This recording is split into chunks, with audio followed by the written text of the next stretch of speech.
बात हो गई आप लोग की,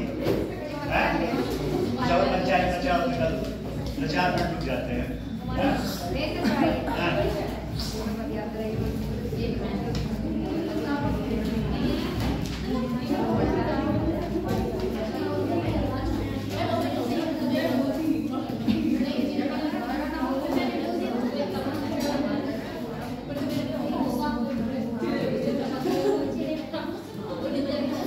अब बस हो गया, चुप। अब किसी के मुंह से आवाज आए तो यहाँ मुर्गा बनेगा। कल क्या हो चुका था? जल वायु प्रदूषण हुआ था। वायु प्रदूषण में क्या क्या हो चुका था, क्या क्या हुआ? वायु प्रदूषण में क्या हुआ? अच्छा, कोई एसएससी में लड़का मर गया, कोई एक दो दिन मेरे साथ क्लास में बैठा था। अच्छा, वहाँ नहीं आया, मुझे नहीं पता, यही है सर। दो थे, मुझे पता नहीं किसको, फोटो भी दिखाया था सर। फोटो उस लड़के को तो मैं देखा था शायद, आया होगा। नहीं, यहाँ नहीं, यहाँ सब सकुशल है, यहाँ के सब सकुशल है।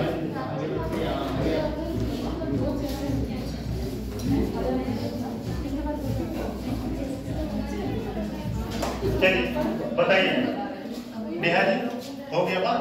क्या होता 4 मिनट टाइम दे?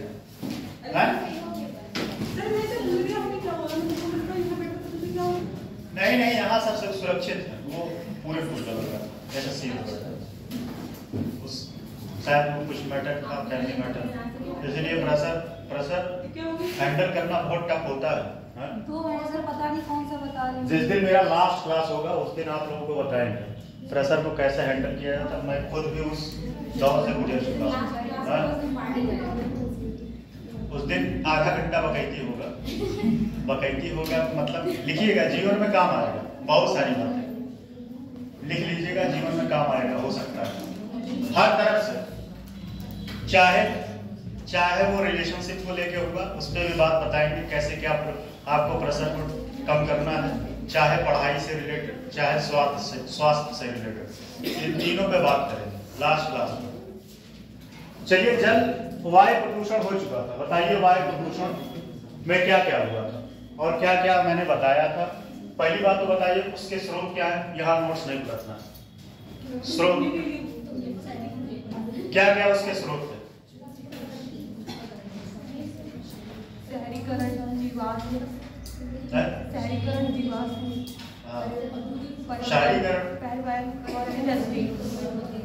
कृषि भी था, और क्या? जलवायु परिवर्तन, और उसका क्या इम्पैक्ट पड़ा और उससे इकोनॉमी पे क्या इम्पैक्ट पड़ा? इकोनॉमी इन द सेंस आर्थिक। उत्तर प्रदेश की जीडीपी पर क्या प्रभाव पड़ा था, मैंने बताया था, एक रिपोर्ट का जिक्र करके।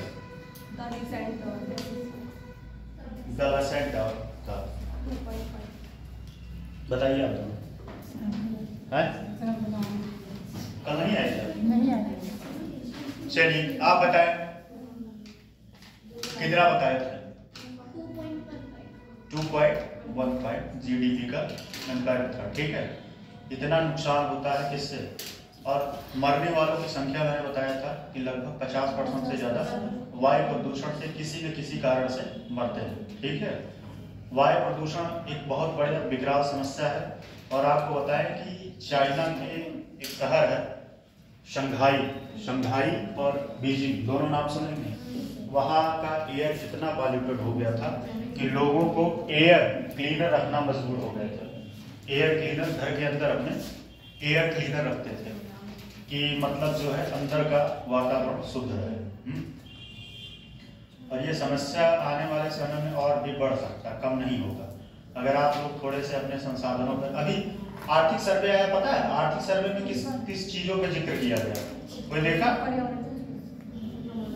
जो आप पर्यावरण पर आर्थिक सर्वे में बहुत सारी चीजों पे जिक्र किया गया, जिसमें आज जो है बदल बदल के, उसमें मैं भी शामिल हूँ, जो बदल बदल के कपड़ा पहनते हो, ये भी जो है पर्यावरण पे दबाव पड़ता है?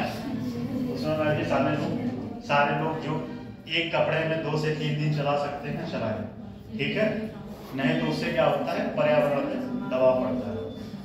और एक बात और, कल मैंने बताया था कि जो है मांस के ऊपर, ठीक है, जो शाकाहारी होते हैं, ठीक है, 1 किलो मांस बनाने में, सोच लो 1 केजी मांस बनाने में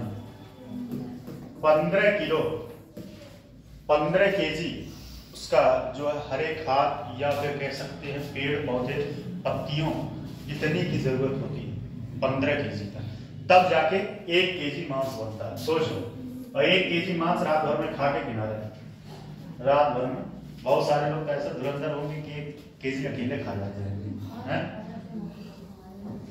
तो इसलिए उसमें जो है पर्यावरण पे भी बहुत सारा फोकस किया गया था। आर्थिक सर्वे देखा करिए भाई, आप लोग यूपीएससी के कॉम्पिटिटर हैं, कितने लोगों ने देखा था आर्थिक सर्वे? ईमानदारी से हाथ उठाएं, कितने लोगों ने देखा था? आप देखी थी? और तैयारी यूपीएससी कर रहे हो, आर्थिक सर्वे देखोगे नहीं, करोगे, बजट देखोगे नहीं, है? देखो, आर्थिक सर्वे देखने से आपको जो है देश की इकोनॉमी का आइडिया लगता है, ठीक? पेपर अच्छा नहीं, उसके पहले वो ठीक है, लेकिन अगर जब आता है तब देखोगे तो और अच्छे से समझ में आएगा चीजें। चलो, जल प्रदूषण के क्या क्या स्रोत हैं, क्या क्या स्रोत हो सकते हैं? पहला तो है औद्योगिक, क्या है? औद्योगिक। दूसरा क्या है? कृषि, ठीक। तीसरा क्या है? नगर पालिका, नगर पालिका, ठीक। औद्योगिक, कृषि, नगर पालिका। और क्या हो सकता है जल प्रदूषण का? जल प्रदूषण का एक और क्या हो सकता है, बताइए? सर, घरों से निकलने वाला गंदा पानी, वो आ जाएगा नगर पालिका, वाटर ट्रीटमेंट उसमें आ जाएगा। खनन गतिविधियां होगी, हाँ, खनन गतिविधियां,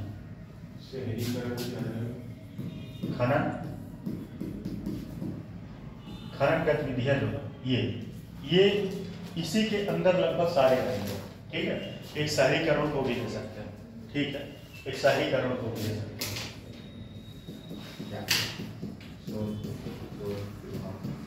शहरीकरण, अब इसी के अंदर जल प्रदूषण सारे रहेंगे, ठीक है। अब एक एक करके समझते हैं, ठीक। उसके बाद आज इस टॉपिक को कंप्लीट करना, उसके बाद है मृदा प्रदूषण और फिर ध्वनि प्रदूषण, ठीक। और अमृत सरोवर, ठीक है, अमृत सरोवर, उसमें थोड़ा बात करेंगे। उसके बाद ये चैप्टर क्लोज। फिर कल जो है, जहां तक उम्मीद है कि आपका साइंस टेक शुरू हो जाएगा, और कल के बाद 2 दिन मेरा गैप रहेगा, जहां तक उम्मीद है मैं नहीं आऊंगा 2 दिन, ठीक। तो औद्योगिकरण में कैसे क्या है? औद्योगिकरण में देखिए, ये जल को कैसे प्रदूषित करता है। आपको पता होगा कि एक इसके वजह से अम्ल वर्षा भी होता है। क्या होता है? अम्ल वर्षा। अम्ल वर्षा पता है नहीं? अम्ल वर्षा होता है कि नहीं? कैसे होता है? जो उद्योगों से निकलते हैं, क्या धुएं निकलते हैं, और जो वेस्ट निकलता है वो आसमान में जाता है, और क्या कराता है? आसमान विषैले हो जाता है, जिसके वजह से अम्ल वर्षा होता है। अम्ल वर्षा में कौन सी गैस किसके लिए मतलब उत्तरदायी है? कौन बता सकते? अम्ल वर्षा के बताइए। H2, H2SO और HNO3, ये दोनों H2SO4, H2SO4 और HNO3, ये गैस कुछ होते हैं, इनके वजह से अम्ल वर्षा होता है, ठीक। और दूसरी बात, औद्योगिकरण से और कैसे जल प्रभावित होता है? जो उद्योगों से गंदे पानी निकलते हैं, क्या निकलते हैं? गंदे पानी निकलते हैं, वह बिना ही किसी ट्रीटमेंट के, ठीक है, वह डायरेक्ट जो है कहाँ जाते हैं? नाले में। कहाँ जाते हैं? नाले में। नाले में, या तो अगर नदी पास में है तो डायरेक्ट नदियों में भेज देते हैं। इससे भी क्या हो रहा है, जल प्रदूषण हो रहा है, जल प्रदूषण। और एक समस्या और, ये नदियों का पानी जब आपके खेत की तरफ जाता है, कहा जाता है आपके खेत की तरफ जाता है, तो आपका खेत, पहली बात तो इसकी उर्वरकता कम होगी, और खेत के जो उसमें विषैले पदार्थ आपके खेत में घुल जाएंगे। तो जब आप उस पर फसल उगाएंगे, क्या उगाएंगे, फसल, तो वो फिर क्या होगा, वो जो है फसल कहीं न कहीं जब आप खाएंगे तो आपके जीवन में भी समस्याएं उत्पन्न होंगी, बहुत सारी बीमारियां होंगी, इससे बहुत सारी बीमारियां होंगी। बात समझ में आ रहा है कि नहीं? अम्ल वर्षा, गंदे पानी जाएंगे नदियों और नालों में अगर ट्रीटमेंट नहीं होगा। इसीलिए सरकार जो है इस टाइम वाटर ट्रीटमेंट के ऊपर बहुत ज्यादा फोकस कर रहा है। किस पे? वाटर ट्रीटमेंट पे। और ये वाटर ट्रीटमेंट करने का कार्य किसका होता है? किसका होता है? राज्य सरकार या केंद्र सरकार या नगर पालिका? नगर पालिका। इसीलिए जो गंदे शहर हैं वो ज्यादा ये कहते हैं कि हम जो है नगर पालिका अच्छे से वाटर ट्रीटमेंट करेंगे और नदियों के पानी को स्वच्छ रखेंगे। मैं बताऊं, वही इलाहाबाद वाला एग्जाम्पल है। इलाहाबाद में जो है पापामाऊ के पास गंगा में डायरेक्ट पहले पानी ऐसे प्रवेश करता था, ठीक है। वाटर ट्रीटमेंट तो लगा है, प्लांट लगा है, लेकिन क्या है कि वहाँ पे इतनी कामचोरी थी शुरू में कि वाटर ट्रीटमेंट जो प्लांट है उसको शुरू नहीं करते थे, और क्या होता था कि वहाँ से डायरेक्ट वो पानी गंगा में प्रवेश कर जाता था। इतनी गंदगी, मतलब गंगा के आसपास, पापामाऊ के आसपास पानी बहुत गंदा हो जाता था। और आपको पता ही है कछार एरिया में जो है फसलें भी उगाई जाती हैं। क्या है? फसलें भी उगाई जाती हैं, तो इस वजह से वहाँ जो है पानी बहुत गंदा हो जाता था, ठीक। ये आपका औद्योगिक से, उद्योग से इतनी सारी समस्याएं होती हैं। अब आते हैं कृषि पे। कृषि पे जैसा कि आपको पता ही है, कृषि के लिए सबसे ज्यादा जिम्मेदार कौन है? रासायनिक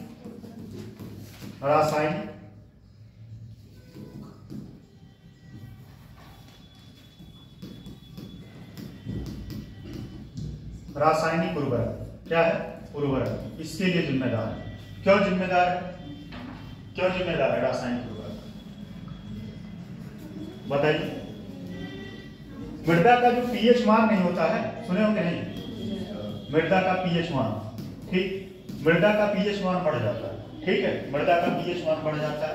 और रासायनिक उर्वरक, जब रासायनिक उर्वरक का बार बार, और हाँ एक बात और, जैसे ये कहाँ गया, ये नदियों का पानी कहाँ जाएगा? इस कृषि में भी जाएगा, खेत में भी। यही नदियों का पानी जब खेत में जाता है तो ये कॉमन फैक्टर है, जो नदियों का पानी गंदा पानी है और नाले से निकले हुए पानी ये खेतों में भी जाते हैं और खेत की उर्वरकता को कम कर देते हैं, खेत की उर्वरकता को कम कर देते हैं, ठीक है। और रासायनिक जैसे क्या है? कोई कुछ कहा? ठीक, तो रासायनिक उर्वरक से भी जो है, रासायनिक उर्वरक कहने का मतलब यह है कि जैसे जब आप सिंचाई करते हैं तो सिंचाई करते हैं, फिर उसमें खेत में जो है रासायनिक उर्वरक डालते हैं, और उसके आसपास के एरिया, अगर वो पानी कहीं नदियों के पास आपका खेत है तो उस पानी को जो है एंट्री, अगर मान लीजिए किसी नाले में जाता है वही पानी रासायनिक उर्वरक से, तो वो नाले का पानी भी गंदा होगा, लेकिन हाँ भारी मात्रा में गंदा नहीं होगा, लेकिन कुछ हद तक तो गंदा होगा। सबसे ज्यादा इसके कृषि के लिए सबसे ज्यादा जिम्मेदार नदियों का पानी है। नदी का पानी जो खेतों में जाता है, नदी का पानी, इसके वजह से भी जल प्रदूषण होता है, ठीक। और उसके बाद नगर पालिका जैसे कि आपको पता ही कि वाटर ट्रीटमेंट प्लांट की कमी होने की वजह से शहरों और नदियों या शहरों और उद्योगों से, कहां से? शहर और उद्योग से जहां से भी गंदे पानी निकलते हैं वो डायरेक्ट कहां चले जाते हैं? नदियों में, ठीक, नदियों में चले जाते हैं। और इससे जो है भूजल पता है नहीं? ग्राउंड वाटर, ठीक, ग्राउंड वाटर भी जो है क्या होते हैं? दूषित हो जाते हैं, ग्राउंड वाटर। और इसका एक और जीता जागता एग्जाम्पल है, जैसे कल ही मैंने बताया था कि जैसे आपके यहाँ कोई टॉयलेट का टैंक है, उस टैंक के 10-20 मीटर के आसपास नल कभी डलवाइए और देखिए पानी उसका कैसा आता है, बहुत गंदा आएगा, बहुत स्मेल आता है, ठीक है। क्यों आता है? क्योंकि वो पानी लगातार डायरेक्ट जो है रिस के कहाँ जा रहा है? जमीन के नीचे जा रहा है, ग्राउंड के नीचे जा रहा है, और वो पानी फिर वही पानी ऊपर आएगा, वाटर वही पानी फिर क्या आएगा, ऊपर आएगा, और इससे जो है गंदगी तो फैलेगा। वो पानी आप पिएंगे तो बहुत सारी बीमारियां होंगी। क्या होंगी? बीमारियां होंगी। कौन कौन सी बीमारियां हो सकती है? टीबी हो सकता है, हैजा हो सकता है, टाइफाइड हो सकता है, और पीलिया हो सकता है। ठीक, तो ये सब सारी बीमारियां। वाटर ट्रीटमेंट के लिए सरकार फोकस है, सरकार जो है, और ये सबसे ज्यादा इससे प्रभावित एरिया कौन सा है? नगर पालिका इससे ज्यादा, सबसे ज्यादा प्रभावित एरिया कौन सा है बताओ? गाजियाबाद, सही, गाजियाबाद। ठीक, और आगरा, आगरा, कानपुर, कानपुर, ये सब सारे शहर जो है, और कौन सा एक होगा? मेरठ, मेरठ। जितने भी, मतलब कहने का मतलब है जितने भी औद्योगिक शहर हैं वहां के आसपास के वाटर जो है क्या है? दूषित है। और बहुत सारे जो है क्या है, अभी बिहार में जो है ग्राउंड वाटर में क्या पाया गया था? आर्सेनिक है, और वो स्वास्थ्य के लिए बहुत ही नुकसानदेह है। पश्चिम बंगाल, इसके पहले बिहार से पहले पश्चिम बंगाल में पाया गया था, और ये इसका कारण एक ही था कि जो आसपास के उद्योग थे वहां से जो गंदे पानी निकलते थे वो डायरेक्ट जो है नदियों में जाते थे, और वो नदी का पानी, आपको पता ही है कि नदी का पानी ग्राउंड वाटर बनेगा, और उसके वजह से फिर वो ऊपर की तरफ आएगा। ठीक है, और जब आप पानी निकालते हैं, ठीक, इस वजह से ग्राउंड वाटर तो दूषित हो ही रहा है, खासकर इसके वजह से नदियों के भी पानी दूषित हो रहा है। ठीक है, और तीसरी बात है, चौथी बात मतलब खनन। खनन से कैसे प्रभावित होगा? जैसे खनन से कैसे प्रभावित होगा बताइए? जब ज्यादातर खनन करेंगे, ठीक है, तो क्या होगा कि रेत, बालू, मिट्टी, ये सब वेस्ट कहाँ जाएंगे? नदियों में जाएंगे। ठीक है, इसीलिए सरकार जो है खनन पे अब बहुत रोक लगा दिया। खनन करने के लिए पहले क्या होता था कि बालू का ठेका जो है बहुत सारे लोग लेते थे, बालू का ठेका, और जिनके पास आप मतलब धन बल, धन का मतलब समझ रहे, धन तो होना ही चाहिए, बल भी होना चाहिए।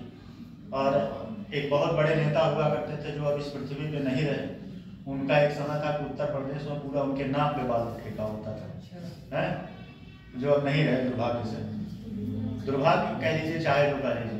तो क्या था कि वो खनन खूब करवाते थे। अच्छा, इस खनन में, इस खनन को कराने में एक अधिकारी का बहुत बड़ा रोल होता है। इस खनन को कराने में, अवैध खनन कराने में एक अधिकारी का बहुत बड़ा रोल होता है, और वह इसी के वजह से महीने के कम से कम 3 से 4 लाख रुपए पर मंथ कमाता है। 3 से 4 लाख। उस अधिकारी का नाम नहीं लेंगे, ठीक है? अब आप लोग अपना एजम्पशन कर लीजिए कौन हो सकता है, कौन हो सकता है, तो अपना जैसा जिनका जो मत हो वो सोच लें। उसके वजह से ये खनन में, ठीक है, खनन, अवैध खनन। और यहाँ क्या होता था कि रातों में, ठीक है, यहाँ से क्या होता था कि रातों में जो है बालू को निकलवाया जाता था। और इससे समस्याएं और भी है। खनन करने से आपके आसपास के लैंड जो है, आसपास के लैंड पे तो खतरा होगा ही, और नदियों का पानी जो है, नदियों का पानी भी क्या होगा? दूषित होगा। क्या होगा? दूषित होगा नदियों का पानी, ठीक। और अब आते हैं प्रभाव, स्वास्थ्य पे क्या प्रभाव पड़ेगा? प्रभाव, ये तो स्रोत था। प्रभाव क्या क्या पड़ेगा? स्वाभाविक सी बात है, पहला तो पड़ेगा स्वास्थ्य, ठीक, और दूसरा पड़ेगा किस पे पड़ेगा? पर्यावरण, ठीक है, पर्यावरण। और कहां पड़ेगा? आर्थिक, सही है, एकदम सही, आर्थिक, आर्थिक। और आर्थिक और क्या हो सकता है? एक ऐसा कॉन्सेप्ट बताएं कि शायद सुन के साफ हो जाओ। मनोरंजन पर पड़ेगा। मनोरंजन पर कैसे पड़ेगा, कोई बता सकता है? मनोरंजन पर पड़ेगा। दिमाग जा रहा है नहीं? देखो, जो नहर होते हैं, ठीक है, नहर हुआ या पार्क हुआ, ठीक, बहुत सारे पार्क, ऐसे कुछ पार्क हैं कि जिनके पार्क के बगल से नदी निकल रही है या नाले निकल रहे हैं। अगर वहां उस नाले और नदी में गंदगी होगी और वहां का स्मेल उस पार्क को प्रभावित कर रहा है, तो क्या वहां पे लोग पर्यटक आएंगे घूमने? पर्यटक घूमने आएंगे, तो मनोरंजन पे भी डायरेक्टली नहीं इनडायरेक्टली प्रभाव पड़ रहा है, ठीक है। ये सब इसके प्रभाव सरकार द्वारा बहुत सारी योजनाएं चलाई गई थी, ठीक है। और सरकार द्वारा, और एक आता है जल प्रदूषण अधिनियम। यह कब आया था, कौन बता सकता है? जल प्रदूषण अधिनियम, यह रोकथाम के लिए था, और यह विशेष में क्वेश्चन भी बना है। ऑप्शन दें हम? चलिए 1973, 1974, 75 और 76। सबके आगे 1900 है। कौन सा पीछे बताए, कौन सा? अरे चेहरा तो दिखाओ, कौन सा बताओ, आप ये पूछो कौन सा है? कौन सा आइए है? हाँ। और कोई? 4 है। चलिए सारा जी बताएं। जो है जल प्रदूषण अधिनियम कब आया था? ये ऑप्शन नीचे लिखा है। 73, 1973, 1974, 1975, 76। और कोई? आप बताइए, आपका तो हो गया 76, आपका बना, आपका खत्म। 74 कितने लोग हैं? सही है 74, 1974। ये आया था कि जल प्रदूषण के लिए नियम कानून बनाने के लिए, कि जल को प्रदूषित आप नहीं कर सकते, जल को प्रदूषित करेंगे तो इसके लिए सजा भी हो सकती है। और वाटर ट्रीटमेंट का कॉन्सेप्ट भी यही से शुरू हुआ था। ठीक है, पहले क्या था कि नदियों में पानी ऐसे डायरेक्टली जो वेस्टेज होते थे उद्योगों के, वो डायरेक्ट ऐसे नदियों में चले जाते थे। लेकिन अब जो है सरकार उस पर काफी फोकस है। और देखो एक समस्या और भी है, समस्या ये होता है कि सही बात है वो पानी जाएगा ही, कहीं ना कहीं तो जाना ही पड़ेगा उसको। तो जाने के लिए अब सरकार क्या करे भाई, सरकार अपने पास पैसा है नहीं कि रखेगी, कहीं ना कहीं तो वो गंदे पानी जाएंगे। और वो पानी जाएंगे तो उसके लिए क्या किया गया कि बहुत सारे लोगों ने रिसर्च किया, तो क्या किया कि उसको जो है ट्रीटमेंट किया जाए वाटर का, और ट्रीटमेंट करने के बाद उस पानी को नदी में छोड़ा जाए या नालों में छोड़ा जाए। ठीक है, लिखिए तो।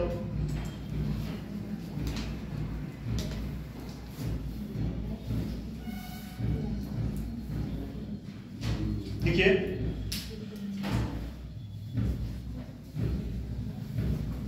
जल प्रदूषण,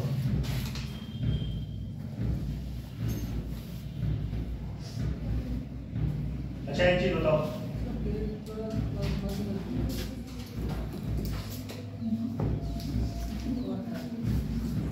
क्या कह रहे थे प्रताप जी, बताइए। आवाज आ रही है? इसका फुल फॉर्म कौन बताएगा, जल्दी बताए 10 सेकंड के अंदर, 10 सेकंड के अंदर तेज बोलो। System of air quality and weather forecasting and research. Forecasting Weather forecasting and research. Forecasting या फोरकास्टिंग कहाँ ये स्थापना किया गया? गोरखपुर। ठीक, चलिए देखिए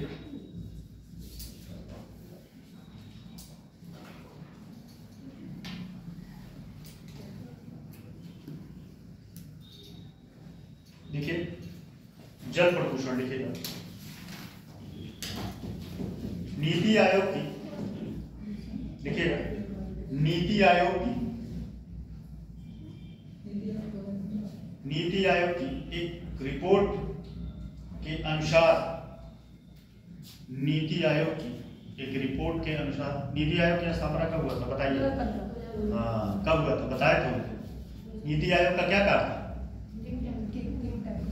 मतलब उसका एक बैठक बनाना, उसको शेड्यूल था। हाँ क्या करता है नीति, किसके लिए गया था?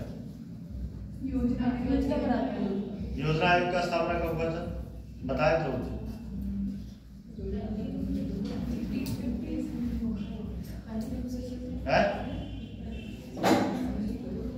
एनडीपी क्या था? एनडीपी क्या था भूल गए?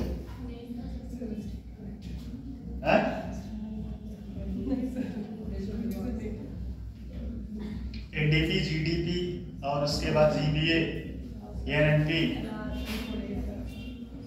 मुद्रास्फीति स्थिति कैसे बताए थे? मुद्रा स्थिति वाला कौन कॉन्सेप्ट होता है? बाजार वाला। बाजार वाला कॉन्सेप्ट। चलिए, नीति आयोग की एक हालिया रिपोर्ट के अनुसार भूजल, नीति आयोग की एक हालिया रिपोर्ट, नीति आयोग की एक रिपोर्ट के अनुसार, ठीक, भूजल संसाधनों की अत्यधिक दोहन, भूजल संसाधनों के अत्यधिक दोहन, कृषि में पानी के उपयोग, भूजल संसाधनों के अत्यधिक दोहन, कृषि में पानी के उपयोग और कृषि में पानी के उपयोग और सीमित नीतिगत कार्रवाई के मामले में, सीमित नीतिगत कार्रवाई के मामले में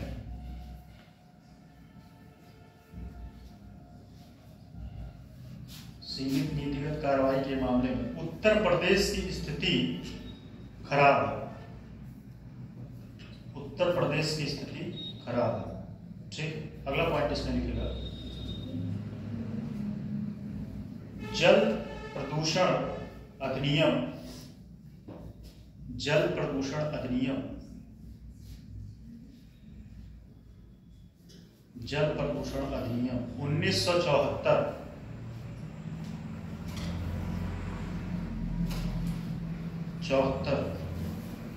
जल प्रदूषण को रोकने और नियंत्रित,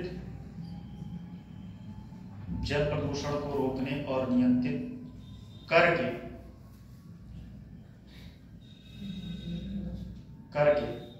जल की स्वच्छता को बनाए रखने, जल की स्वच्छता को बनाए रखने,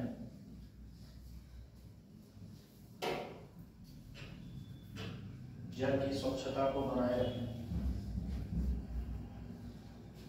और बहाल करने का, और बनाए रखने और बहाल करने का प्रावधान करता है, बहाल करने का प्रावधान करता है। जल प्रदूषण को, जल प्रदूषण को, जल के इस तरह के प्रदूषण, जल प्रदूषण को, जल के इस तरह के प्रदूषण या जल प्रदूषण को,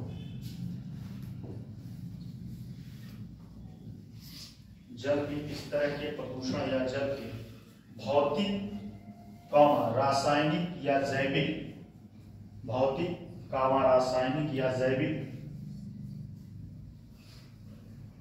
गुणों के इस तरह से परिवर्तित, गुणों के इस तरह के परिवर्तन या इस तरह के विसर्जन, परिवर्तन या इस तरह के विसर्जन के रूप में परिभाषित किया जाता है, जिससे सार्वजनिक स्वास्थ्य और शुद्धता, जिससे सार्वजनिक स्वास्थ्य और सुरक्षा के लिए, जिससे सार्वजनिक स्वास्थ्य और सुरक्षा के लिए हानिकारक या अहितकर, सुरक्षा के लिए हानिकारक या अहितकर या किसी अन्य उपयोग के लिए, या किसी अन्य उपयोग के लिए हानिकारक या अहितकर या किसी अन्य उपयोग के लिए, या जलीय पौधों और अन्य जीवों, या जलीय पौधों और अन्य जीवों या पशु जीवों के लिए हानिकारक हो सकता है, हानिकारक हो सकता है। प्रदूषण के नियंत्रण के लिए, प्रदूषण के नियंत्रण के लिए शुरू की गई विभिन्न योजनाओं के बावजूद प्रदूषण के लिए शुरू की गई विभिन्न योजनाओं के बावजूद आधुनिक भारत की झीलों, नदियों और अन्य जल की झीलों और नदियों, आधुनिक भारत की झीलों, नदियों और अन्य जल निकायों में जल प्रदूषण में वृद्धि जारी है। ठीक है। अब जल प्रदूषण के विभिन्न कारक, और आपको 1 मिनट के लिए बता दें कि कॉपी आप लोगों का चेक किए, स्थिति इतनी दयनीय है कि कुछ लोगों को 0 नंबर देने में मन था, लेकिन तरस खा के 1 नंबर दे दिया।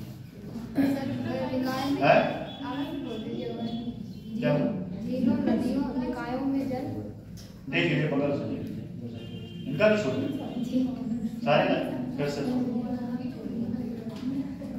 के बावजूद आधुनिक भारत की झीलों, नदियों और अन्य जल के निकायों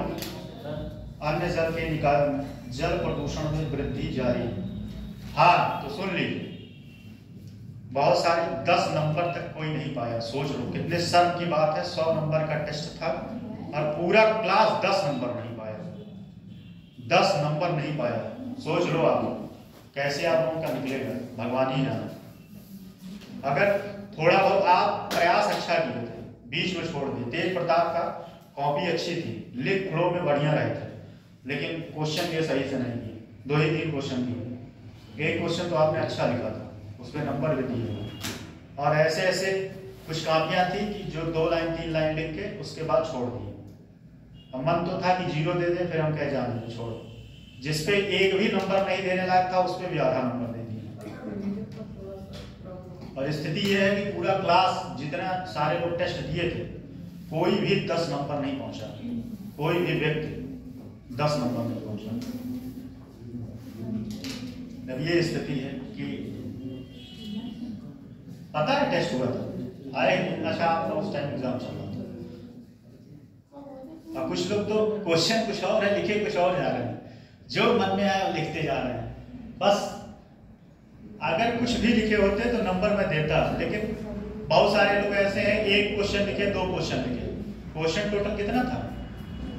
10। तो आप तो आई 10 क्वेश्चन था। अब पता है उसमें 2 पार्ट में डिवाइड किए, 5 क्वेश्चन। 5 ए वाला सेगमेंट था, 5 बी वाले में। 5 ए वाले सेगमेंट में 8 नंबर, बी वाले में 12 नंबर का था। टोटल कितने नंबर का था पेपर? 100 नंबर का था। लेकिन स्थिति यही है, कॉपी है, क्या बताएं, कॉपी किसी दिखाएंगे नहीं, जाकर तो वहीं दे देंगे, रिजल्ट बन जाएगा आप लोगों का। मैं किसी का नाम नहीं लूंगा, लेकिन स्थिति यह है कि बहुत सारे लोग ऐसे ऐसे हैं, 1 ही नंबर पाए हैं। और चाहते तो हम 0 नंबर देते, लेकिन हम तरस खा गए, हम कहे 1 नंबर दे दे कम से कम। 1 नंबर पा के खुश है। नहीं दी थी, उसमें ज्यादा हीरो बनने की जरूरत नहीं है। ठीक है, जो दिया था उसके अंदर कम से कम ये गट्स तो था। नहीं, उनसे देख के इधर उधर कर रहे हैं। जो दिया, सबसे बड़ी बात ये है, जो दिया वो सराहनीय है। कम से कम वो अपने आप को फेस तो किया। जो नहीं दिया वो 1 नंबर का, क्या बोलते हैं उसको, क्या बोलते हैं, कामचोर। वो कामचोर था। जो नहीं दिया, नहीं, आपकी बात नहीं कर रहा मैं, स्पेशली आपकी बात नहीं कर रहा हूँ, जिसकी भी बात कर रहे हैं। जो भी नहीं दिया टेस्ट में और जो आके भाग गया, ठीक है, यहाँ से भाग जाओ, फिर जन्म में सिलेक्शन नहीं होगा। बस ऐसे पढ़ते जाइए, सिलेक्शन होने वाला नहीं। हम ज्यादा फुसलाने वाला काम नहीं करते। जाने के बाद भले हमको गाली दो, जान पीछे तो पीठ पीछे भगवान को सब लोग गाली देते हैं। लेकिन ये फैक्ट है कि अगर आप टेस्ट से भाग रहे हो, क्वेश्चन नहीं लिख रहे हो, लिखने से भाग रहे हो, तो आप ये उम्मीद मत करिए कि आप यूपीएससी या यूपीपीसीएस का एग्जाम निकल पाएंगे। तब आपके लिए सिर्फ और सिर्फ क्या है, 1 डे का। आप 1 डे जाके बैठिए, फैक्ट रखिए, फैक्ट रट के आप एग्जाम दीजिए और लक बाई चांस निकल जाए। क्योंकि वहां खेल फैक्ट का है। यहाँ खेल फैक्ट का तो है ही है, लेकिन यहाँ कॉन्सेप्ट का ज्यादा खेल। तो स्थिति ऐसी है, क्या आप लोग जो है सीरियस नहीं है। सही बात तो ये है ना कि सरकार को सच में इसमें पैसा लगाना चाहिए था। पैसा लगाया होता, अभी 5,000 रुपए पर व्यक्ति से लिया गया होता, 500 नहीं 5,000 रुपए पर व्यक्ति से लिया होता, तब भी आप लोगों को दिमाग में समझ में आ जाता है। जैसे अभी यूट्यूब पे 200 रुपए बैच परचेज कर लो, कहीं से भी जाके लेक्चर तो नहीं छोड़ोगे, चाहे कुछ भी हो जाए। और जो चीजें मिल रहा है उसका वैल्यू नहीं। चलो क्या करो, जैसे सब लोग चल रहे हैं वैसे आप लोग भी चलिए। दुनिया तो चलिए, दुनिया थोड़ी रुका। सिलेक्शन हो जाएगा तब भी नहीं रुका, नहीं होगा तब भी नहीं रुका। जो लड़का होगा वो क्या करेगा, जाके दिल्ली मुंबई इधर उधर कुछ करेगा। जो लड़की होगी वो क्या करेगी, घर में जाके झाड़ू पोछा करेगी, सासू माँ को रोज सुबह शाम चाय बना के देगी, खाना बना के देगी, दिन भर यही काम करना। और जो है जो व्यक्ति है, जो लड़का है, वो क्या करेगा, दिल्ली में जाके किसी पार्ट टाइम कंपनी में जॉब करेगा, 8 घंटे काम देगा, उसके बाद छुट्टी एक दिन नहीं मिलेगा। सैलरी कितना मिलेगा, 12,000 15,000 से ज्यादा नहीं मिलेगा। फिर समझ में आएगा कि विकास पढ़ लिए होते हैं। ठीक है, चलिए कुछ ज्यादा लेक्चर दे दिए, मन दुखी हो गया। सच में कल अभी तक हम कॉपी नहीं चेक किए, सही बता रहे हैं, रखा था, मन भी नहीं कर रहा था, रखा था। कल जो है हम कहे ना, अच्छा चेक ही कर लेते हैं, देखते हैं। कल देखे और मुश्किलें क्या बताएं। स्थिति ये थी कि कोई पूरा क्लास 10 नंबर नहीं पहुंचा। 10 नंबर, अगर कोई क्लास 10 नंबर टच कर लिया होता, 10 नंबर। चलिए, उत्तर प्रदेश के प्रदूषण के कारक कौन कौन से कारक हैं? बहुत सारे लोग तो ऐसे हैं कि पूरा क्लास मेरा 5वां 6वां पेपर कंप्लीट होने वाला है, एक भी आंसर नहीं लिख के दिखाए, एक भी आंसर नहीं लिख के दिखाए। ठीक है, मत दिखाओ, क्या है, दिखाओगे तो ऐसा तो है नहीं कि मेरा कुछ लाभ हो जाएगा, लाभ आपका होगा। तब 2-3-4 दिन का और क्लास बचा है। ठीक है, ये टॉपिक आज कंप्लीट हो जाएगा। उसके बाद बचा है साइंस टेक। साइंस टेक में 2 से 3 दिन लगेगा। उसके बाद यूपी स्पेशल। नमस्ते। औद्योगिक विसर्जन या औद्योगिक प्रदूषण लिखिएगा। औद्योगिक प्रदूषण, सर आपने भी ये बोला था जल प्रदूषण के विभिन्न कारक, तो उसी में हाँ उसी के कारक में ही पहला है। कौन कौन से कारक? कारक में पहला है औद्योगिक प्रदूषण। ठीक है, तो ये बताइए औद्योगिक प्रदूषण लिख लेंगे नहीं, एक पैड लेके आप लिखा करो। ठीक है, पैड से हम भी पहले ऐसे लिखते थे, तो एक पैड लेंगे बढ़िया से, हाँ उसमें जो है राइटिंग अच्छी बनती है। तो औद्योगिक प्रदूषण लिख लोगे कि नहीं, हो जाएगा? समझाए तो है अभी। शहरों का नाम लिख लीजिए। औद्योगिक प्रदूषण से कौन कौन से शहर लिखे? आगरा है, कानपुर है, मेरठ है। ठीक है, आगरा, कानपुर, मेरठ, गाजियाबाद, ये जो है शहर में सबसे ज्यादा जल प्रदूषण है। ठीक है, दूसरा है नगर पालिका अपशिष्ट एवं सीवेज। ये लिख लो, इसमें लिखवा दे, नगर पालिका अपशिष्ट और सीवेज लिखो इसमें। नगर पालिका अपशिष्ट और सीवेज लिखो। अपर्याप्त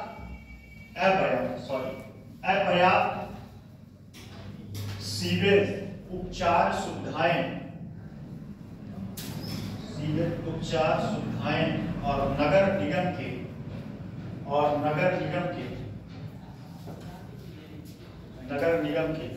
आइए कहाँ लगे? नगर निगम के। काफी आपका भी देखा गया है, नाम किसी ने नहीं बताया। स्थिति सबकी ऐसे ही है, आप भी सुन लीजिए। काफी जो है कल चेक हुआ है, स्थिति सबकी वही है। सही बताए, थोड़ा बहुत अगर मुझसे कोई पूछे उतने कापियों में तो थोड़ा बहुत अगर सही कुछ हद तक लिखे थे तो तेज प्रकाश जी लिखे थे, कुछ हद तक 1-2%, वो भी बहुत ज्यादा उड़ने की जरूरत नहीं है, धरातल पर रहिएगा। जो सत्य है सत्य है, मैं बोल रहा हूँ, आपको बुरा लगे या सही लगे, आपको नहीं किसी को भी। और तो क्लास तो सच बताएं कितना नकद्दर लिखा था कि कॉपी भी सच बताएं देख के गुस्सा आ रही थी, लेकिन और के अकॉर्डिंग थोड़ा आपका सही था। जैसे होता नहीं कि होता अंधों में कर्मा राजा है, तो अगर और के अकॉर्डिंग देखा जाए तो आपकी कॉपी अच्छी थी। आपको मुझे लगता है कि आप जो है क्वेश्चन ज्यादा नहीं किए, नहीं तो आपको सबसे ज्यादा नंबर मिलता।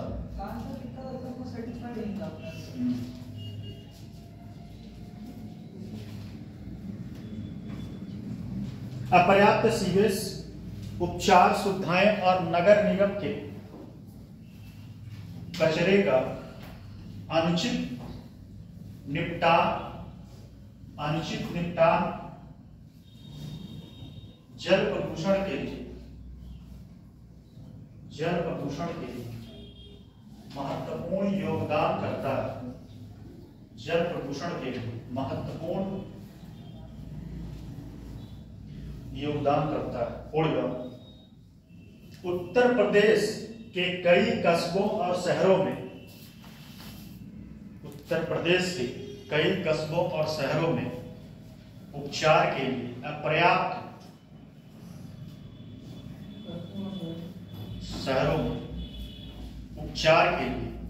अपर्याप्त बुनियादी ढांचे की कमी है, जिसके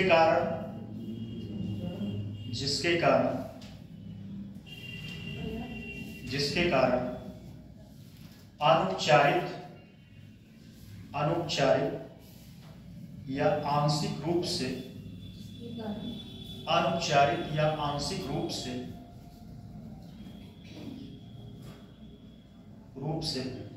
उपचारित सीवेज को नदियों और झीलों और भूजल स्रोतों में छोड़ दिया जाता है। आप लिखी थी नहीं आंसर?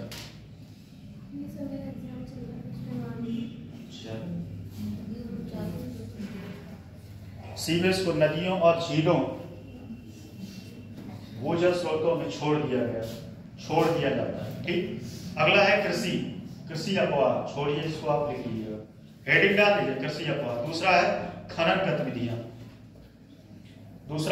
गतिविधियां, इसको आप स्वयं लिखिएगा। तीसरा है ठोस अपशिष्ट डंपिंग, इसको लिख लीजिए, मैं लिखवा दे रहा हूं। ठोस अपशिष्ट डंपिंग, इसका मतलब समझिए क्या होता है। ठोस अपशिष्ट डंपिंग का मतलब, जैसे कूड़ा कचरा जानते हो क्या होता है? कूड़ा कचरा ज्यादातर नदी और नालों के किनारे क्या होता है, ढेर लगाया जाता है। यहाँ कहीं होगा, कहीं हो सकता है ढेर लगाया जाएगा, तो वो जो होता है वो गंदगी, वहां से जो गंदगी निकलती है वो नदियों में जाती है, डंपिंग किया जाता है।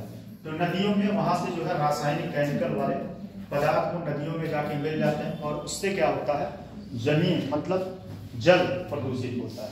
डंपिंग का मतलब कैसे समझिए, जो भी कूड़ा कचरा होता है वो कहाँ डंपिंग किया जाता है? यहाँ कहीं पर डंपिंग किया जाता होगा ना।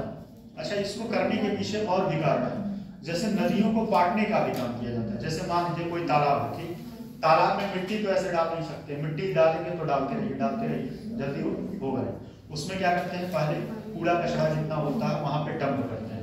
डंप करते करते जब जैसे उसका एरिया कवर करता है, फिर वहां पे मिट्टी डालते हैं। तो एक कारण ये भी है, लेकिन उससे नुकसान क्या है? नुकसान ये है कि जो रासायनिक पदार्थ हैं वो आपके नदियों में जाके मिलेंगे, आपके झीलों में जाके मिलेंगे, और फिर उससे क्या होगा, जल प्रदूषित होगा। ठीक, तो लिख लीजिए यही बातें लिखवाना है, लिखवा दें, लिख लीजिए। प्लास्टिक और अन्य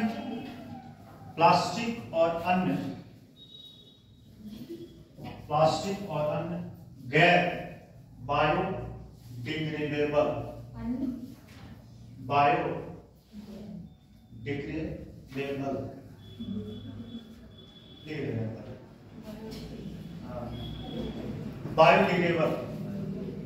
बायोडिग्रेडेबल मतलब ये होता है कि जो जमीन में जैविक में क्या हो जाए, मिल जाए, घुल जाए। ठीक है, और एक होता है कि जो नहीं घुलता। जैसे जूट जो होता है ना, तो जूट क्या होता है, वो जमीन में क्या होता है, घुल जाता है और वो खाद का काम करता है। लेकिन पॉलिथीन क्या होता है, कभी आप लोग देखिएगा, जैसे नया जब घर बने किसी का, तो नया घर जो बनता है तो जब नींव खोदा जाता है तो उसमें देखिएगा पुकार की पन्नी निकलेगी।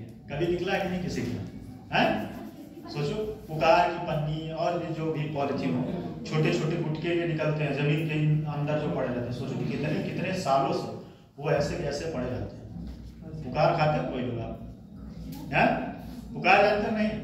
पहले पुकार खूब बिकता था, 1 रुपए का आता था, अब तो पता नहीं कितना। पुकार नहीं पता? अरे गुटका गुटका कैसे?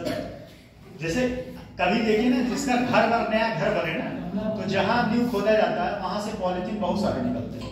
और सोचो वो कितने सालों से वो पॉलिथीन उसके नीचे दबा है, मतलब वो उसमें विलीन नहीं हो रहा। लेकिन अभी वही जूट होता तो क्या होता, उसी में विलीन हो जाता। ठीक है, लिखिए, सामग्रियों सहित ठोस कचरे का अनुचित निपटान, सामग्रियों सहित ठोस कचरे का अनुचित निपटान जल प्रदूषण में योगदान देता है। प्लास्टिक और अन्य गैर बायोडिग्रेडेबल सामग्रियों सहित ठोस कचरे का अनुचित निपटान जल प्रदूषण में योगदान देता है, योगदान देता है।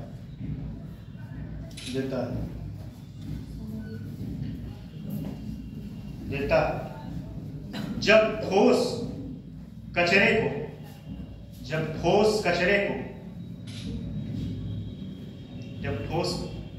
आज हमको ले आना था, भूल गए लाने, कॉपी चेक हुआ, कल ला के देंगे आपको। ठोस कचरे को जल निकायों में या उसके पास फेंक दिया जाता है तो यह हानिकारक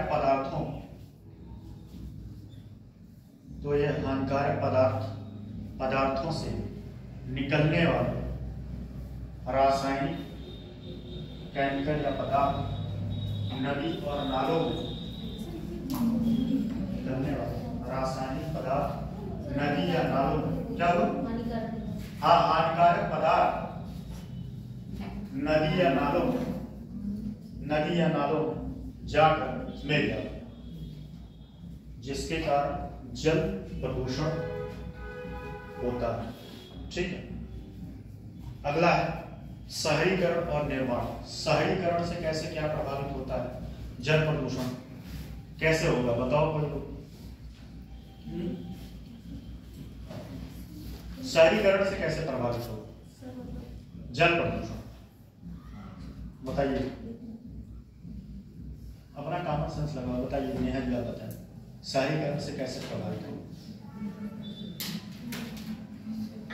उमेश जी बताएं आप। शहरीकरण में मतलब मलबे से जो मलबा होगा निकलता है नदियों में पास में डाला जाता है। एकदम सही, आप एग्जैक्ट बता रहे। नदी जो वहां से मलबे निकलते हैं। चलिए दोनों सखी लोग बताएंगे, मुस्कुरा रहे हो, बताओ थोड़ा कि कैसे शहरीकरण से कैसे प्रभावित हो है? तबीयत खराब, इसका मतलब क्या है सब बताएं। आप बताइए। वो तो सही बोले, वो तो हम भी कह रहे हैं सही बोले। चलिए देखिए, सही है, यही तो बताएं। क्या होता है कि जैसे जो वहां से जब शहरीकरण होता है तो वहां से जो गंदगी जो वेस्ट निकलते हैं उसको डंप कहाँ किया जाता है? नदी नालों के किनारे डंप करते हैं और उससे जो है जल प्रदूषित होता है। ठीक, देखिए, तेजी से शहरीकरण और निर्माण गतिविधियां अक्सर बढ़ते प्रदूषण तेजी से शहरीकरण और निर्माण गतिविधियां अक्सर बढ़ते प्रदूषण का कारण बनती है।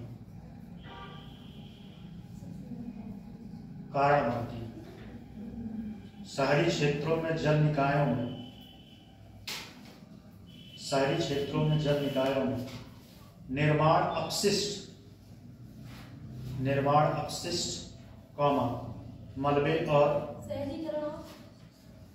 बगल में देख लो फिर से बोल रहे शहरीकरण क्षेत्रों से जल निकायों में निर्माण अपशिष्ट कॉमा मलबे और अनुपचारित अपशिष्ट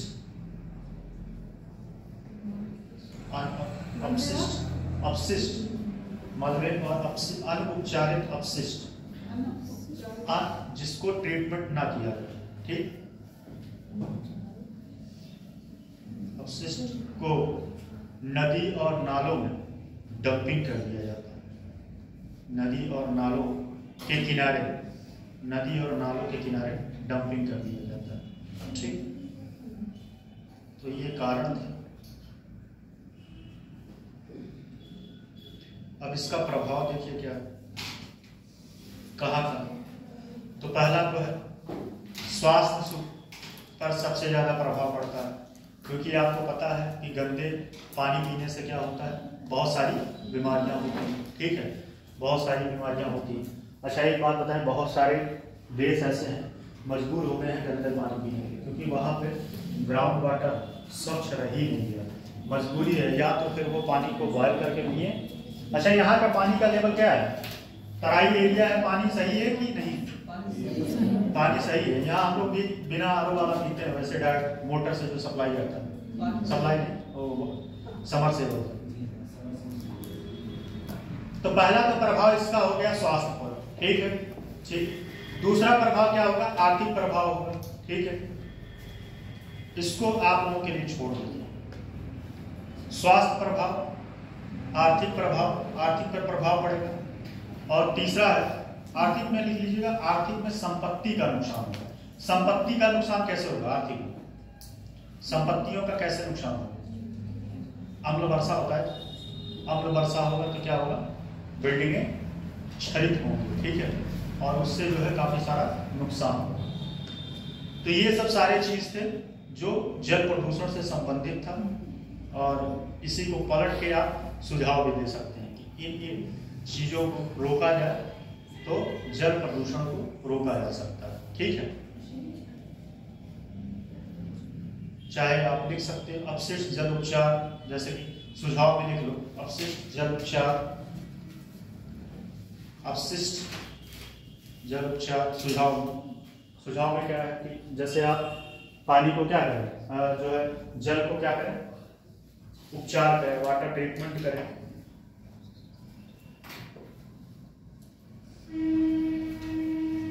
आरओ प्लांट लगाएं, आरओ प्लांट वाटर ट्रीटमेंट करने के लिए आरओ प्लांट लगाएं, ठीक है।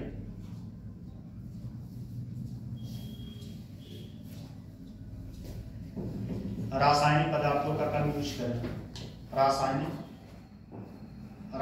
पदार्थों का, जैसे खेतों में रासायनिक पदार्थों का कम यूज करें, ये सब आप सुझाव दे सकते हैं, ठीक। तो ये आपका जल प्रदूषण खत्म हो गया। अब आता है मृदा प्रदूषण। मृदा प्रदूषण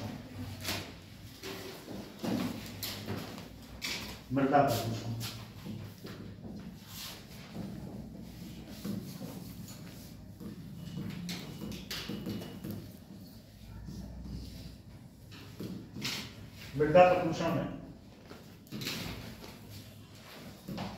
देखिए, पहला है कृषि, वही कॉमन टॉपिक इसमें भी, औद्योगिक,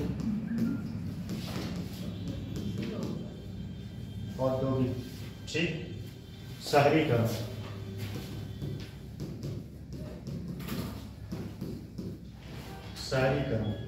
ठीक,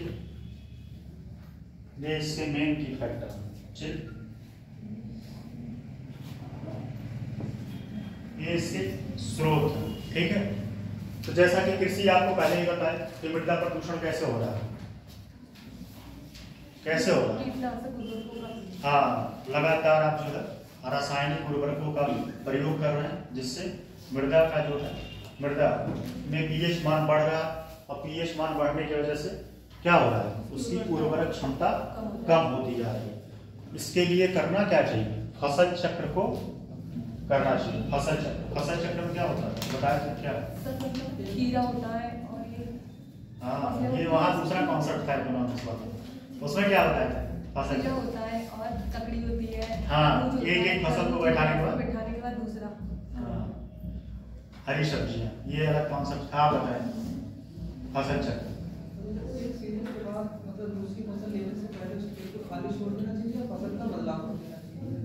चलिए आप बताएं, आप दोनों लोग बताएं फसल चक्र। अल्टरनेट क्रम में फसलों को उगाना। आप लोग बताएं, आप लोग फसल चक्र।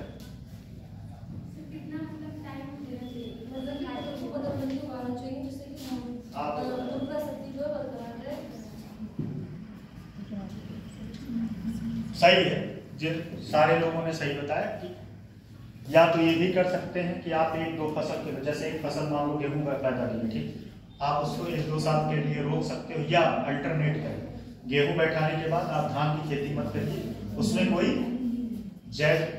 अलग फसल बैठाइए, ठीक है, कोई अलग फसल जैसे लोबिया बैठा सकते हैं, अरहर बैठा सकते हैं, तूर क्या होता है, तूर भी कुछ होता है, वो सब चीजें बैठा सकते हैं, ठीक है।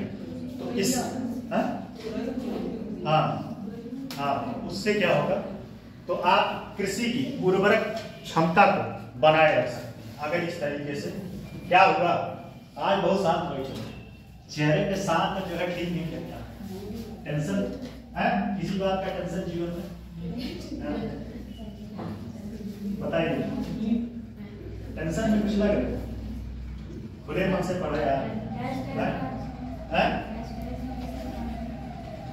तो कृषि हो गया, ठीक, कृषि से संबंधित क्या है, कृषि से संबंधित कृषि कैसे कैसे जो है कृषि कैसे जो है मृदा को जो है दूषित करता है। तो लगातार आप जो है रासायनिक केमिकल फर्टिलाइजर और इन सब सारी चीजों का यूज करेंगे तो मृदा की उर्वरक क्षमता कम होती जाती है। सरकार इसके लिए एक योजना चलाती है, क्या होता है यही समझ लो उस चीज को, क्या होता है मृदा के परीक्षण के लिए, मृदा परीक्षण है, मृदा परीक्षण और ये मृदा मिट्टी चेक कराने जाते हैं, मिट्टी चेक करना, ठीक है। ये योजना कब शुरू की गई थी, कोई बता सकता है?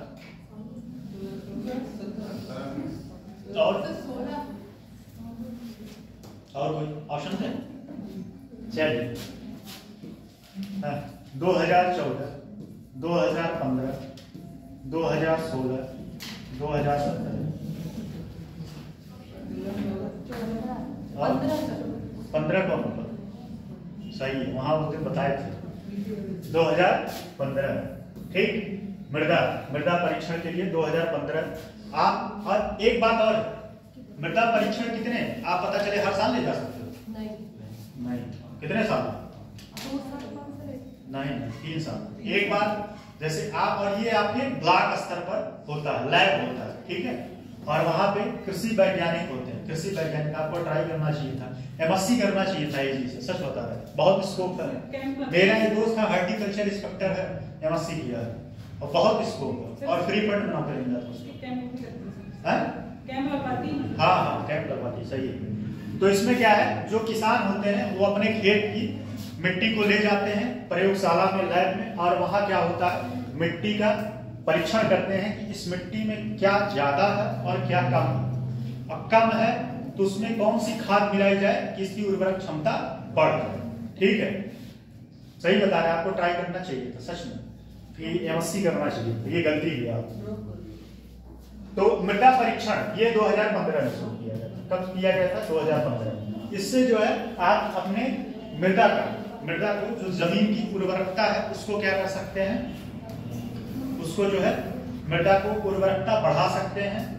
जैसे, और गांव में एक चीज और है, इसके लिए अवेयरनेस होना चाहिए, सरकार इसके लिए एक कार्यक्रम चलाना चाहिए। ये मेरा व्यक्तिगत सुझाव है, जानते हो क्या है ये सुझाव? ये है कि जैसे संडे को प्राइमरी स्कूलों में एक कृषि पाठशाला शुरू की जाए, ठीक है।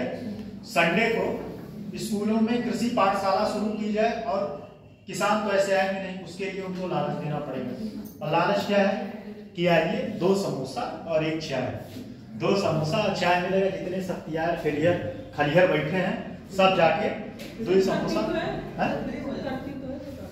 नहीं अभी चल नहीं रहा है, बहुत सारे मतलब ऐसे कॉलेजों में कैंप लगता है। मैं क्या कर रहा हूँ, हर हफ्ते की बात कर रहा हूँ।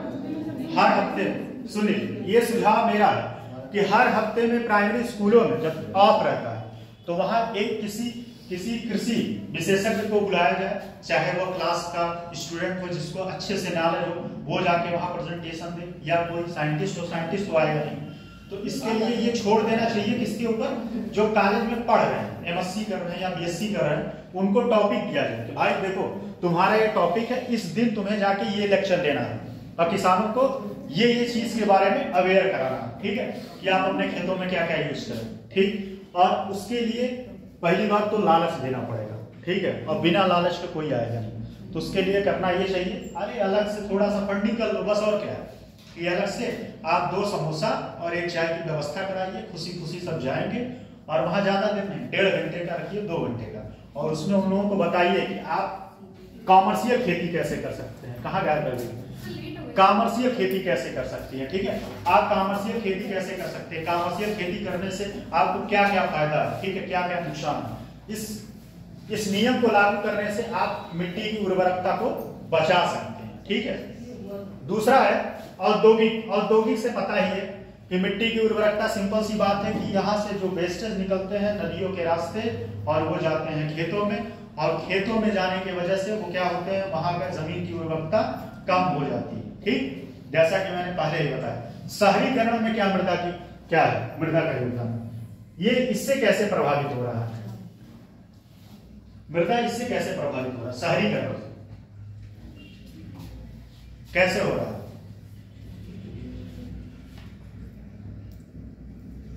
शहरीकरण से कैसे प्रभावित हो रहा है,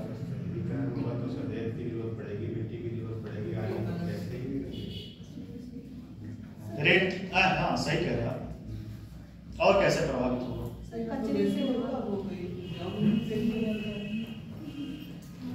शहरीकरण में भी वही बात है कि जो वेस्टेज है उसको क्या है, डंपिंग किया जाएगा। क्या किया जाएगा, डंपिंग किया जाएगा। और कहाँ किया जाएगा, कहीं ना कहीं नदी के आसपास डंपिंग किया जाएगा। और स्वाभाविक सी बात है कि जहां ये वेस्टेज डंपिंग किया जाता है उसके आसपास के एरिया में जो है बहुत भारी मात्रा में वहां की मृदा दूषित हो जाती है, मृदा वहां की दूषित हो जाती है, ठीक है। लिखिए जरा, लिखिए, मृदा प्रदूषण, मृदा पर्यावरण का एक महत्व, लिखने का मन नहीं है क्या है, लिख लो, लास्ट टॉपिक है, लास्ट नहीं एक और टॉपिक है, मृदा प्रदूषण। मृदा पर्यावरण का एक महत्वपूर्ण घटक होने के साथ साथ, मृदा पर्यावरण का एक महत्वपूर्ण घटक होने के साथ साथ सार्वभौमिक सिंक, सार्वभौमिक सिंक का मतलब क्या है पता है, सार्वभौमिक सिंक भी है,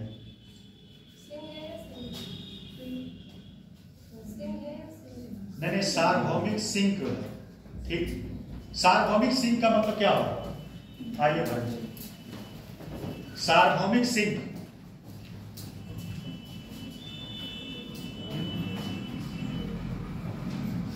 सार्वभौमिक सिंक पता है क्या है, क्या है सार्वभौमिक सिंक, बताइए सार्वभौमिक सिंक क्या होगा। मानते बात कहेंगे, क्वेश्चन डाल दिया हमारे ऊपर सर, जैसे हमारे यहाँ देवा किनारे में डालते हैं कचरा, इसी तरह कुछ। देखिए सार्वभौमिक सिंक वो जानते हो नहीं क्या होता है, कार्बन जो एब्जॉर्ब करता है, कार्बन सिंक के बारे में सुना, सेम वैसे ही ये भी होता है। यहाँ से क्या होता है कि यहाँ से वेस्टेज से क्या होता है, रेडिएशन होता है। रेडिएशन या तो एब्जॉर्ब करेगा मिट्टी, और मिट्टी जो है क्या करेगा, एब्जॉर्ब कर लेगा, उसके आसपास के एरिया, उसके आसपास के एरिया क्या होते हैं, दूषित हो जाते हैं, ठीक है। वो सिंक का काम करता है, जो एब्जॉर्ब कर ले, ठीक है, आसपास के एरिया। देखिए, जो पर्यावरण प्रदूषण का सबसे बड़ा, जो पर्यावरण प्रदूषण का सबसे बड़ा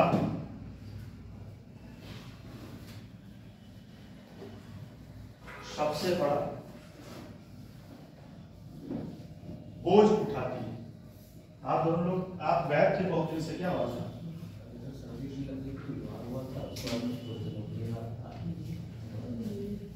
बोझ उठाती है। यह कई प्रकार से प्रदूषित हो रही है। यह कई प्रकार से प्रदूषित हो रही है, जिसके परिणाम स्वरूप मृदा की उर्वरकता में कमी और उत्पादन में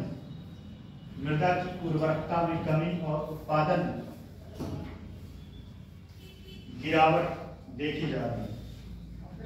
मृदा की उर्वरकता में कमी और उत्पादन में गिरावट देखी जा रही है। देखो हरित क्रांति आया, हरित क्रांति कब आया था बताइए किरण जी, जल्दी से बताओ। 1966 कौन से 1966 कौन से पंचवर्षीय योजना का कितनी बार हुआ था? योजना का कितनी बार हुआ था? कब? 1966 से 69 तक और दूसरा 19 से 92। बहुत सही। कितने लोगों को पता था योजना अवकाश? दोनों पता था। ठीक, अगला लिखिएगा उत्तर प्रदेश में मृदा प्रदूषण। उत्तर प्रदेश में मृदा प्रदूषण तो कौन कौन से कारक हैं? पहला है कृषि, अभी इनके बारे में आप लिखिएगा, मैंने समझा दिया बहुत अच्छे से। कृषि है, दूसरा है औद्योगिकरण, तीसरा है शहरीकरण और अन्य कारक में लिख लीजिएगा। अन्य कारक में मैं लिखवा दे रहा हूं, लिख लेंगे कि नहीं बताइए, आपसे मैं पूछ रहा हूं, लिख लेंगे? ठीक, अन्य कारक में लिख लीजिए। पहला इसमें है कृषि, दूसरा औद्योगिकरण, तीसरा शहरीकरण, चौथे में लिख लीजिएगा अन्य कारक में क्या है, तो मैं लिखवा दे रहा हूं। अन्य कारक में निर्माण गतिविधियां, अन्य कारक में निर्माण गतिविधियां, कामा जल भराव, निर्माण गतिविधियां, कामा जल भराव और प्राकृतिक आपदाएं भी मृदा को नकारात्मक रूप से प्रभावित करते हैं। ठीक है, अब देखिए प्रभाव में क्या क्या है, कहां कहां प्रभाव पड़ेगा, लिख लो। प्रभाव में समझा देंगे, अगर कहिएगा तो लिखवा देंगे। पहला है कृषि उत्पादकता में कमी। प्रभाव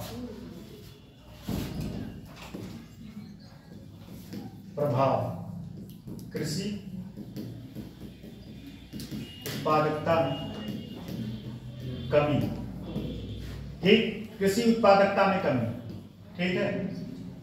स्वाभाविक सी बात है, जब मृदा जो है आपका उर्वरक क्षमता उसकी कम है, उसमें पीएच मान ज्यादा है, रासायनिक केमिकल ज्यादा है, तो उसका क्या होगा, उत्पादन क्षमता कम होगा। ठीक है, दूसरा इसमें क्या है, दूसरा है खाद्य सुरक्षा को खतरा। ये खाद्य, ये समझने का बात है, एनवायरमेंट का है, खाद्य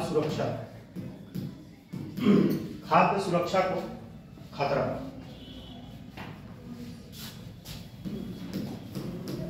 खाद्य सुरक्षा को खतरा, ये कैसे हो सकता है, खतरा कैसे हो सकता है, बताओ कैसे हो सकता है। इसका मैं एग्जांपल दे रहा हूं। देखो मान लो ये खेत है, ठीक, इस खेत में आपने गेहूं बैठा है, ठीक, और ये ऑलरेडी पहले से ये खेत क्या है, दूषित है, मतलब यहाँ बहुत सारे रासायनिक पदार्थ मिले हुए हैं इस जमीन में, और यहाँ से आपने गेहूं बैठा है, ठीक, गेहूं बैठा है। अब स्वाभाविक सी बात है, इस गेहूं में भी इस केमिकल से, ये केमिकल इस गेहूं में जाएंगे कि नहीं। जैसे कि कल मैंने एक एग्जांपल दिया था, खुद का अपना बताया था कि उस पेड़ पे मैं डालता था और धीरे धीरे उसकी पत्तियां क्या हो गई, पीली हो गई। सही बता रहे हैं, ये मेरा खुद का प्रैक्टिकल किया हुआ है। तो क्या, अच्छा एक चीज और है, तो ये क्या होगा कि ये जो केमिकल होंगे वो क्या आएंगे, इस गेहूं में आएंगे, स्वाभाविक सी बात है।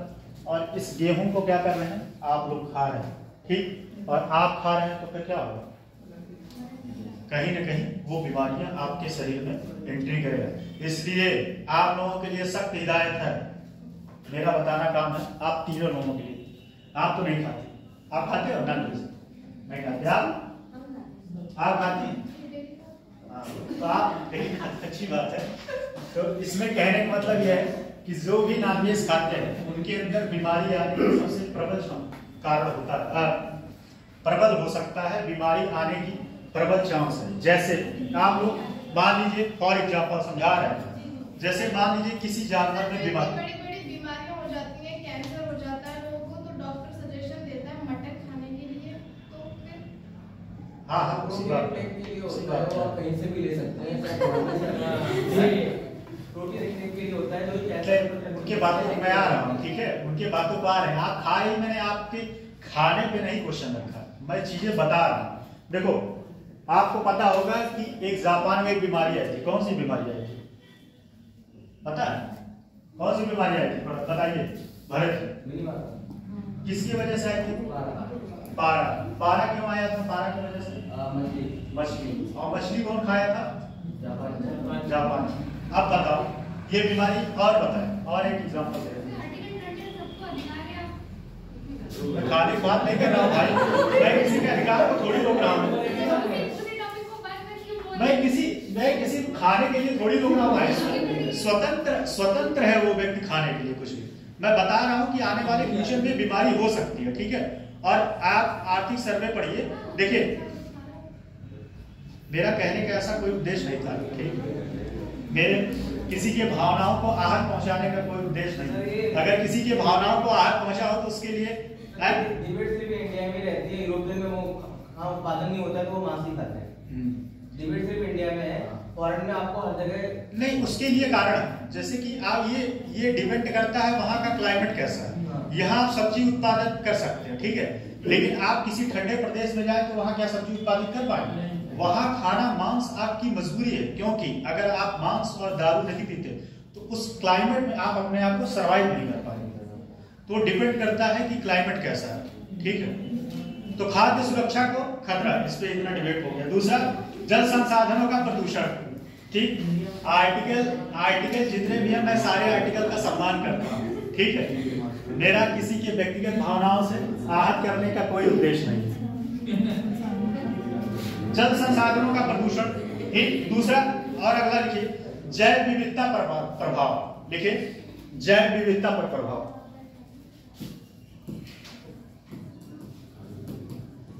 जैव विविधता पर प्रभाव। अब बताओ जैव विविधता पर प्रभाव पड़ेगा कि नहीं? मृदा जब जो है, मृदा खराब है, दूषित है, तो वहां जैव विविधता पनपेंगे नहीं, पनपेंगे, स्वाभाविक सी बात, वहां धीरे धीरे वो नष्ट होने लगेगा, ठीक। ये कारक है। अब इसके लिए सरकार का क्या सुझाव, देखिए सरकार की पहल, सरकार की पहल,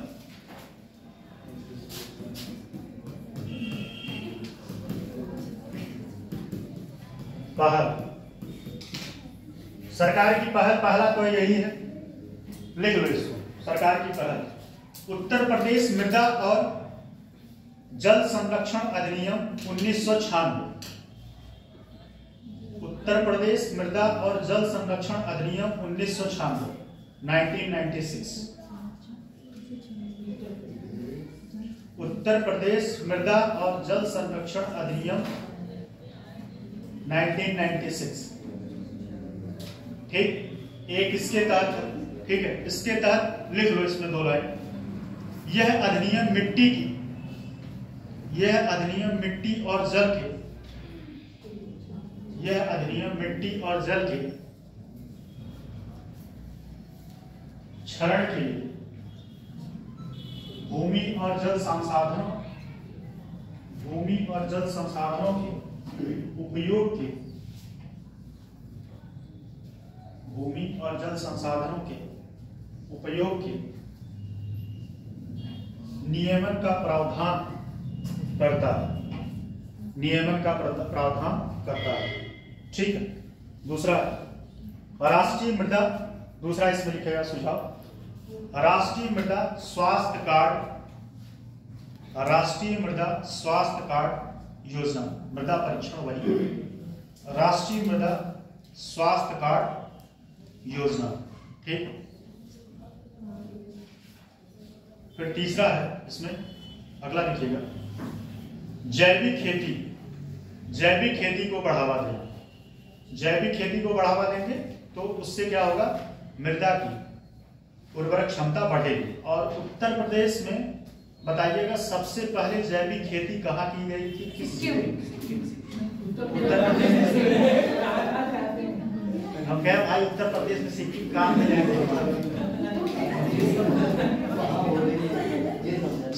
सिक्किम में कब की गई थी? 2016। बहुत सही, 2016। कितने लोगों के याद था 2016 है? नहीं, कौन बताएगा? उत्तर प्रदेश में बताइए। उत्तर प्रदेश में जैविक खेती की शुरुआत वहां से की गई थी। फतेहपुर जिला बताइए कहाँ है?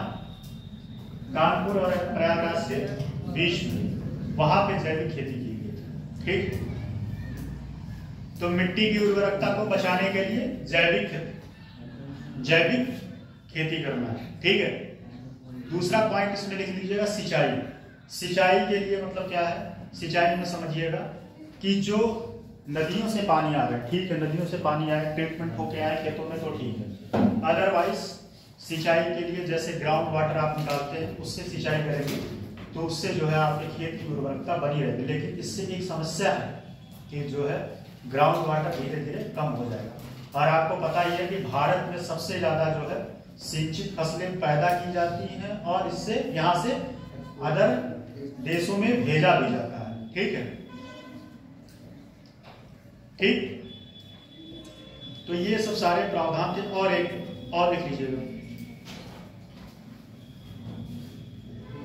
ऊषण लिखे और सुझाव में ऊषण भूमि का सुधार।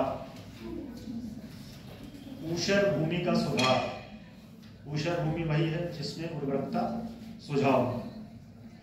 औद्योगिक और शहरी अपशिष्टों को, औद्योगिक सुझाव में औद्योगिक और शहरी अपशिष्टों का प्रभावी प्रबंधन करना, प्रभावी प्रबंधन करना। अगला है जागरूकता और शिक्षा अभियान। जैसे कि मैंने बताया कि स्कूलों में जो है इसके लिए क्या है, शुरू करना चाहिए कृषि पाठशाला।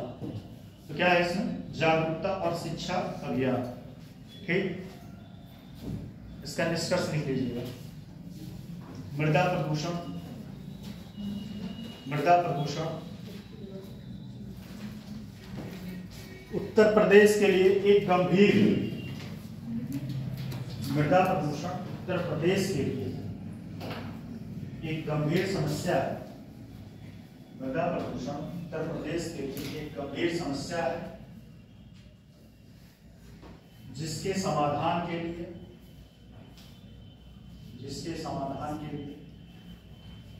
सभी पक्षों जिसके समाधान के लिए सभी पक्षों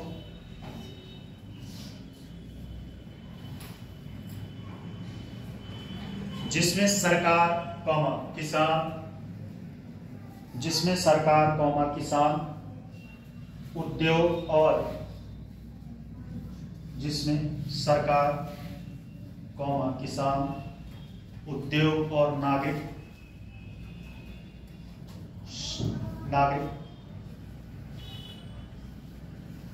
नागरिकों को शामिल करके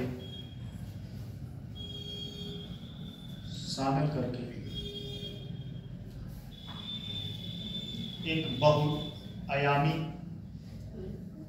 बहुआयामी दृष्टिकोण बनाने की जरूरत है जिससे मृदा प्रदूषण को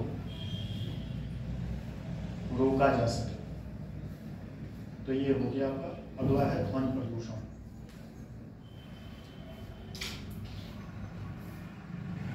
अच्छा, मृदा प्रदूषण से एक और लिख लीजिएगा फिर इसमें, तब ध्वनि प्रदूषण हो जाता है। अमृत सरोवर, इसकी शुरुआत कब की गई थी? मोदी जी किए थे। हाँ वो सही है, कब की गई थी, किस सन से? अमृत, अच्छा एक बात बताइए, मतलब ऑन कैमरा आइएगा। इसी योजना का इसी योजना का यह वर्तमान सरकार कितना विरोध की थी जब इसके पहले चल रहा था। पहले क्या है कि जब मनरेगा जब पहले शुरू किया गया था तो उस मनरेगा में सरकार क्या कर रही थी, जगह जगह तालाब खुदवा रही थी। क्या करवा रही थी, जगह जगह तालाब खुदवा रही थी। और सरकार बहुत विरोध की थी, ठीक है, बहुत विरोध की थी कि क्या जरूरत है, सरकार सारा पैसा तालाब खुदवाने में जा रहा है। और सेम उसी योजना को इन्होंने इम्प्लीमेंट किया और इसका नाम परिवर्तित कर क्या किए, अमृत सरोवर। देखो तालाब बनाने से क्या फायदा था, उससे जो है फायदा क्या होता है, जैसे जब बारिश का पानी वहां स्टोर होता है तो सिंचाई के साधन में आता है, और प्लस ग्राउंड वाटर जो है आपका ग्राउंड वाटर भी जो है बढ़ता है, ठीक है। और सेम यही कहानी अभी शुरू की, कौन, ये वर्तमान सरकार ने भी इसी को शुरू किया। और इसमें समस्या ये थी, जो ठेकेदार था, ठेकेदार इन द सेंस कहने का मतलब ये है, ठेकेदार नहीं, प्रधान क्या करता था कि लेबर, उसमें नियम ये है कि आप मनरेगा के तहत जितने लोग हैं काम करने वाले, आप उन्हीं से ये तालाब खुदवाएंगे। लेकिन पैसे को बचाने के चक्कर में क्या किया जाता था, जेसीबी बुलवा के रातों रात खुदवा के किनारे पैसे बच जाते थे। उससे बहुत भयंकर मात्रा में इसमें करप्शन हुआ था तालाब खुदवाने में एक समय। और बहुत सारे लोग ऐसे हैं कि मनरेगा का नाम सिर्फ था और पैसा उनके अकाउंट में आता था। अमृत सरोवर जो है सबसे ज्यादा उत्तर प्रदेश में किस जिले में अमृत सरोवर, ये क्वेश्चन बना हुआ है, सबसे ज्यादा किस जिले में अमृत सरोवर बना है? ऑप्शन दें, सीतापुर, लखीमपुर खीरी, बाराबंकी, रामपुर। सही, लखीमपुर खीरी सबसे ज्यादा, ठीक है। और अभी तक उत्तर प्रदेश में लगभग 1.5 लाख से ज्यादा यहाँ कहीं बना है कि नहीं अमृत सरोवर? वो मुझे पता है, यहाँ कहाँ बना, कहीं देखें आसपास?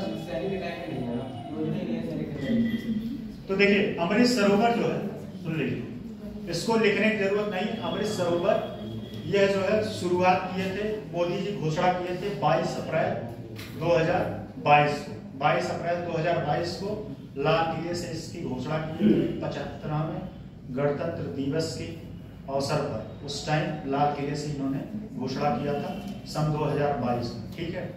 और रामपुर में पहला बना था, जैसा कि रामपुर आप लोगों को पता ही होगा कहाँ है, नेपाल में, मध्य प्रदेश है, उत्तर प्रदेश रामपुर, ठीक। तो वहां पे शुरू किया गया था। इसका का यही है कि अगर आप अमृत सरोवर बनाएंगे तो वहां जो है, वहां से सिंचाई किए जा सकते हैं, पर्यटन भी हो सकता है, मतलब वहां पे जाके आप बैठ भी सकते हैं। उसके सुंदरीकरण हो रहा है, उसके आसपास की एरिया का सुंदरीकरण किया जा रहा है। टूरिज्म, मतलब कह सकते हैं कि गांव के लोग जाके वहां पे बैठ के आनंद करें और जाके मछली मारें, ठीक है, आनंद करें, ठीक। और हाँ, एक चीज और, इधर हमारे ख्याल से नहीं है छठ पूजा का प्रचलन, इधर नहीं है, पूर्वांचल में है हमारे। अच्छा है, हाँ। तो अमृत सरोवर में जाके वहां जो है छठ पूजा भी कर सकती है, ठीक है। चलिए, ध्वनि प्रदूषण अभी टाइम है 12 मिनट, ठीक। थक गया, लगातार तो लिखाए नहीं, समझा रहे हैं, लिखा रहे हैं, समझा रहे हैं, लिखा, लगातार नहीं लिखवाए। चलो कोई नहीं, जब मन नहीं है तो बिना मन के काम नहीं होता है। मेरी दादी है, वो कहती है जान,